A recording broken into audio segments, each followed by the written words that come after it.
Нэг юм үр дүнгүй хурлууд явж байна.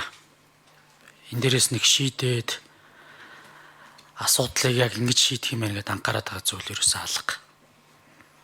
За ямар ч үсэн эхлээд уг нь хуулиудын зүйл заалт журам зөвлөл баталсан уу гэдэг байдлыг баталсан батлаагүйгээ тайлгнажийнхаа оронд энэ хуулийн үр нөлөө нийгэмд хэрхэн нөлөөлж байна гэдэг асуудал дээр одоо тайлгнаж явах хэрэгтэй.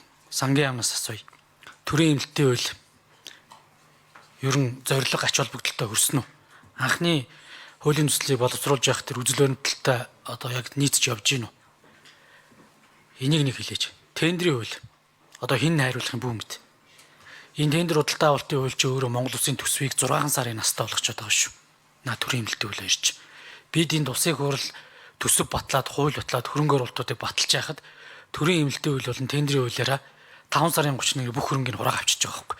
Ингэж улсын хурлын гишүүдийн бүрийн ирэхэд алдаж болж байгаа юм уу? Улсын хурлын бүрийн ирэхэд. Тэгэхээр ийм хуулийн одоо мөн чанар буюу энэ суур үндсэн хуулиараа олгогдсон төсөв батлах ёстой улсын хурлынхаа зүйлүүдийг ийм одоо хуулиуд батлах замаар зогсоодог. Улсын хурл нь шийдвэр гаргах юмш болцоогүй болгодог. Нөгөө талдаа энийг зүгээр төсвийн сахилга бат гэж явуулж эн чинь мөн чанарын хувьд үндсэн хуулийнхаа тэр заалт руу халтчихж байгаа байхгүй. Энэ дээр юу гэж бодож байна? Энийг нэг хариулж өгөөч. За хоёрдугаар би зүгээр inquiry сайд одоо хэр доктортой ажиллахыг мэдэхгүй байна. Одоо бас ингээд сайдууд солигдоод байгаа учраас хэлэхээр дараа улирал тайлгнаж байгаа нь өөрчлөгчтэй юм. Одоо ингээд түрүү жилчин баг ерөнхий сайд маань өөрөө байсан юм уу та. Тэгээд ингээд дундуур нь бямц цогт сайд одоо ингээд inquiry сайд хэдүүлээ нэг 10 гарилаа нэг жоох өөрчлөлөө л гэж бодож байна. Уг нь энэ хуулиудын бол зөрчилдөөн байхгүй юм байна. 7-800 хуулийн заалт хоорондоо зөрчилдөөд байна гэж бид нар ингээд нийгэмд мессеж өгöd байгаа боловч хууль зүйн техник шинжилгээ ухааны талаас хуулийн ирэмбийг зөв тогтоовол зөрчилдөх хуулийн текст маш бага байна. Бидэд хуулийг нөгөө хэрэгжилж ирэмбийн тогтоож хэрэгэлдэггүй бүх хуулиудыг зэрэгцүүлж аваачаад нэг голтрлоор явах хэвээр нэг тексттэй байх хэвээр гэдэг явж байгаа учраас ингээд зөрчилдөөн гэдэг зүйлийг хэлчлээ. Наад хиймэл оюун ухаанч энийг одоо мэдрүүлж гэдэг юм уу хөгжүүлэлтээ хийгээг учраас ингээд автоматар гаргаж ирээд байгаа юм. Одоо энэ юмудаа жоох учир жанцсандаа гаргаач. Энэ өөр гадна талтаа асар буруу мэдээлэл байхгүй. Хөрөнгө оруулагч нарт ийм их хуулийн зөрчилдөөнтэй улс орон чи хөрөнгө оруулалт энэ төр хийнэ гэж ярих уу? Тэгээ энийг хууль зүйн техник талаас нь шийдэх ёстой газрууд нь өртөл юм дагуулахгүй ингээд яваад тахаар Монгол улсын хууль чинь тэр жигтэй зөрчилдөөн байна гэж хараад байгаа байхгүй. Ерөнхий хууль хамгийн суур дараа нь үйлчлэнэ. Тухайлсан хууль бол нэг удаагийн үйлчлэлтэйгээд бидэд ирэмбэ тогтоож бол зөрчилдөхгүй. Энийг мэдэхгүй байгаа учраас хуулийн байгууллагууд хүртэл шийдвэр гаргасан албаа. За 1 минут нэмжигэй сайн зэрэг шүүд.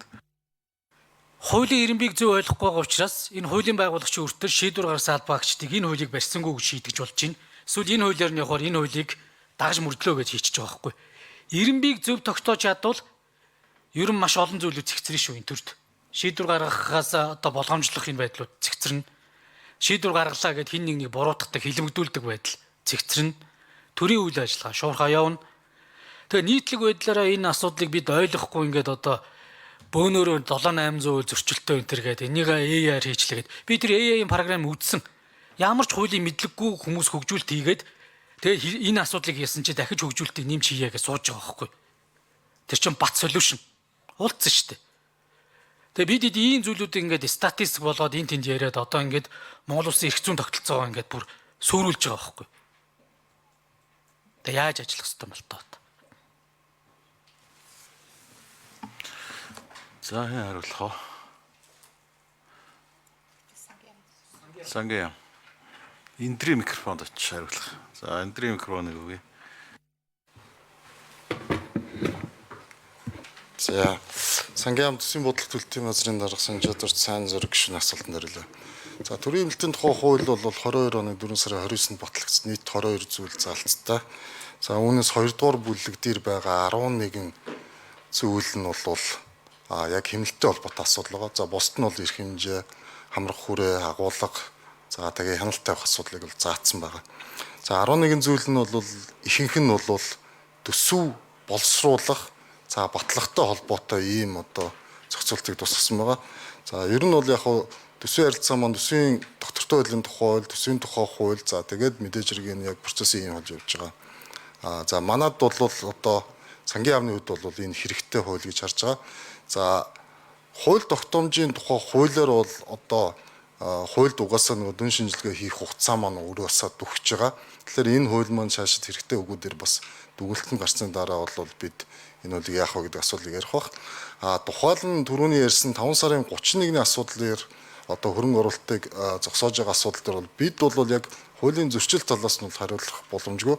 Сангийн яамны зүгээс төсөв талаас үр ашиг талаас нь хариулах юм бол 5 сарын 31 гэхэд гэрээ хийгээгүй ажил маань өөрөө удаашрах.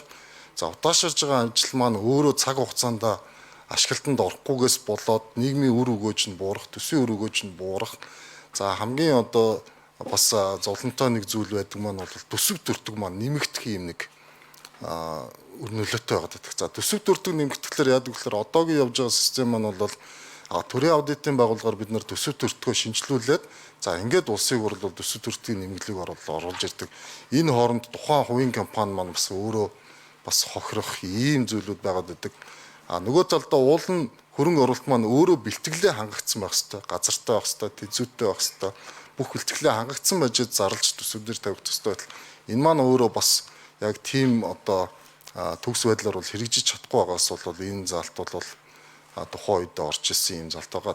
Тэгээд хууль тогтоомжийн хуулийн яг энэ хугацаанд бол бид нар хуулийн үндэгээ хийгээд тэгээд шаардлагатай одоо хуулийг үргэлжлүүлэх үү эсвэл хуулийн хувьд бол одоо өөрчлөх залтууд байна уу гэдэг дээр бол засгийн газрын төвшөнд бол яригдах байхаа гэж баярлалаа. За тодруулах нэмж хариулт дутуу байна уу? Нийтлэл юм байлаа. За би нэг асуулт товчхон асуулт.